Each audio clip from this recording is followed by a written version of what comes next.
এবার ফারাক্কা কিংবা তিস্তা নয়, খুলে দেওয়া হয়েছে ত্রিপুরা রাজ্যের ডম্বুর হাইড্রো ইলেকট্রিক বাঁধ, যার ফলে তলিয়ে গেছে ফেনী, কুমিল্লা, নোয়াখালী, চট্টগ্রাম সহ দেশের দক্ষিণ পূর্বাঞ্চলীয় বিস্তীর্ণ এলাকা।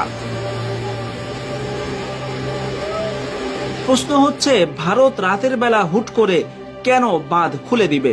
বাঁধ যদি খুলে দিতেই হয়, দিনের বেলা আগ থেকে জানিয়ে সময় দিয়ে এটা কেন করল না? অনুসন্ধানে জানা গেছে, ত্রিপুরার ডম্বুর বাঁধ সর্বশেষ খোলা হয়েছিল ৩১ বছর আগে ১৯৯৩ সালে।